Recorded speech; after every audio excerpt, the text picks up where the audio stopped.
जय हिंद दोस्तों ये मैच था भारत और पाकिस्तान का, जो कि इतिहास का सबसे भयंकर मैच हुआ था। दोस्तों, भारत और पाकिस्तान का मैच हो वो रोंगटे तो जरूर खड़े कर ही देता है। तो दोस्तों, इस पूरे मैच की कहानी हम आपको दिखाएंगे, लेकिन उससे पहले आप हमारे भारत के लिए कमेंट में एक बार वंदे मातरम जरूर लिखिए। तो चलिए दोस्तों, करते हैं कहानी को शुरू।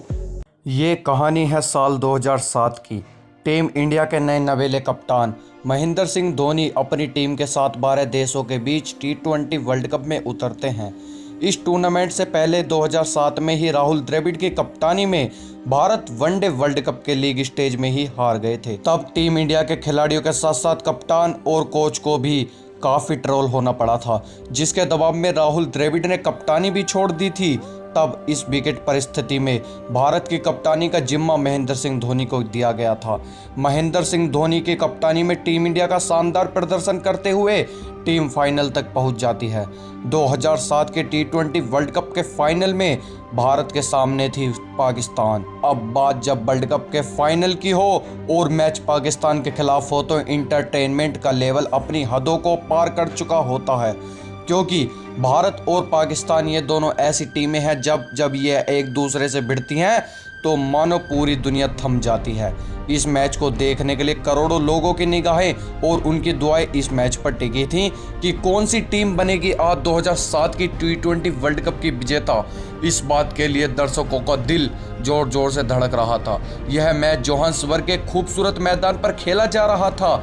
इंतजार की घड़ियां समाप्त होती हैं। दोनों टीमों के कप्तान टॉस के लिए मैदान पर आते हैं और सिक्का भारत के पक्ष में गिरता है। धोनी की रणनीति साफ थी कि अटैकिंग गेम खेलो, इसलिए उन्होंने अपनी टीम को पहले बल्लेबाजी करने के लिए बुलाया। जोहान्सबर्ग में मौजूद 32,000 दर्शक इस रोमांच के लिए तैयार थे। भारत के सलामी बल्लेबाज वीरेंद्र सहवाग की गैर मौजूदगी में भारतीय टीम की नई सलामी जोड़ी गौतम गंभीर और यूसुफ पठान की पारी शुरुआत करने मैदान पर आ चुके थे। यूसुफ पठान ने पहले ही ओवर में शानदार छक्का लगाकर पारी को विस्फोटक शुरुआत दिलाई, लेकिन गंभीर और यूसुफ की जोड़ी मैदान पर ज्यादा देर टिक नहीं पाई और यूसुफ पठान तीसरे ओवर की चौथी बॉल पर ही 15 रन के स्कोर पर आउट हो जाते हैं। यूसुफ के बाद रोबिन उथप्पा भारतीय टीम की पारी को आगे बढ़ाने की कोशिश करने लगे, लेकिन छठे ओवर में मात्र 8 रन बनाकर रोबिन उथप्पा भी पवेलियन की राह पकड़ लेते हैं। एक तरफ विकेट गिर रहे थे, लेकिन दूसरे छोर पर गौतम गंभीर काफ़ी सूझबूझ के साथ बल्लेबाजी कर रहे थे। ऐसे में गंभीर का साथ देने युवराज सिंह मैदान पर आते हैं। दोनों खिलाड़ी धीरे धीरे एक बड़े साझेदारी की तरफ बढ़ने की कोशिश करते हैं। 10 ओवर का खेल समाप्त हो चुका था और भारत में लगभग 7 के एवरेज से 69 रन स्कोरबोर्ड पर लगा दिए थे, लेकिन 14वें ओवर में युवराज सिंह भी पाकिस्तान की घातक गेंदबाजी के सामने सिर्फ 14 रन बनाकर आउट हो जाते हैं।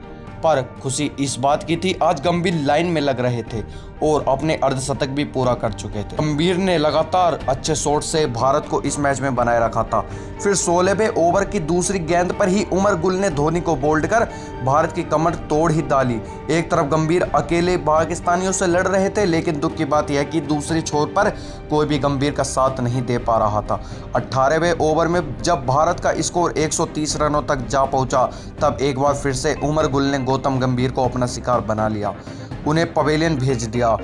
54 गेंदों पर 8 चौके और 2 छक्कों की मदद से गंभीर ने वन आर्मी बनकर 75 रनों की पारी खेली। आखिर में रोहित शर्मा और इरफान पठान की जोड़ी ने भारत के स्कोर को 154 रनों तक पहुंचाया, जो कि सिर्फ 16 गेंदों पर 30 रनों की छोटी पारी रोहित शर्मा ने खेली थी, लेकिन पारी बेहतरीन थी, जिसकी बदौलत पाकिस्तान को 155 रनों का लक्ष्य मिल चुका था। जवाबी कार्रवाई में जब पाकिस्तान बैटिंग करने उतरी तो फाइनल मैच का दबाव उनके चेहरे पर साफ देखा जा रहा था। इसके परिणाम आरपी सिंह ने पहले ही ओवर में हाफिज को आउट कर भारत को पहली सफलता दिला दी। एक तरफ जहां इमरान नजीर ने श्रीसंत के पहले ओवर में 2 चौके और 2 छक्के जड़कर 21 रन बना लिए, वहीं अगले ओवर में आरपी सिंह ने एक बार फिर से कमाल कर दिखाया और आरपी सिंह ने कामरान अमकल को 0 के स्कोर पर क्लीन बोल्ड करके पाकिस्तान को एक झटका दे दिया था। अपने पहले ही ओवर में 21 रन खाने वाले श्रीसंत ने जबरदस्त वापसी की और दूसरा ओवर मेडन डाला। फिर छठे ओवर में रॉबिन उथप्पा ने एक शानदार रन आउट कर इमरान नज़ीर को भी पवेलियन का रास्ता दिखा दिया। 7 ओवर के समाप्त होने के बाद पाकिस्तान का स्कोर 3 विकेट के नुकसान पर 58 रन हो चुका था, लेकिन भारतीय घातक गेंदबाजी के सामने थोड़े थोड़े अंतराल पर पाकिस्तान के विकेट गिरते जा रहे थे। लेकिन फिर 17वें ओवर में बिस्मा उल हक ने हरभजन सिंह के एक ही ओवर में काउंटर अटैक करते हुए 3 छक्के लगाए, जिससे मैच एक बार फिर से रोमांच भर चुका था। आखिरी ओवर में पाकिस्तान को जीत के लिए 13 रनों की ज़रूरत थी और पाकिस्तान टीम की आखिरी जोड़ी मैदान पर थी। भारत के लिए टेंशन की बात यह थी कि मिसबा उल हक अभी भी नॉट आउट थे। उन्होंने हरभजन के एक ही ओवर में 3 छक्के लगाए थे। कप्तान धोनी ने योगेंद्र शर्मा के ऊपर भरोसा जताया और आखिरी ओवर डालने की जिम्मेदारी उन्हें दी। ऐसे में पाकिस्तान को 6 बॉलों पर 12 रन चाहिए थे। फिर मिसबा उल हक ने दूसरी बॉल पर छक्का जड़ दिया। अब पाकिस्तान को 4 गेंदों में सिर्फ 6 रनों की ज़रूरत थी, लेकिन ओवर की तीसरी गेंद पर योगेंद्र ने मिसबा उल हक का विकेट ले लिया और उन्हें पवेलियन का रास्ता दिखा दिया। और इस तरह से भारत ने पहली बार T20 वर्ल्ड कप पर कब्जा करके इतिहास रच दिया।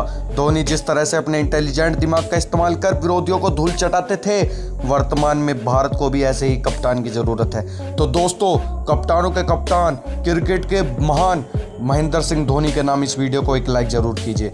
मिलते हैं किसी नई वीडियो में।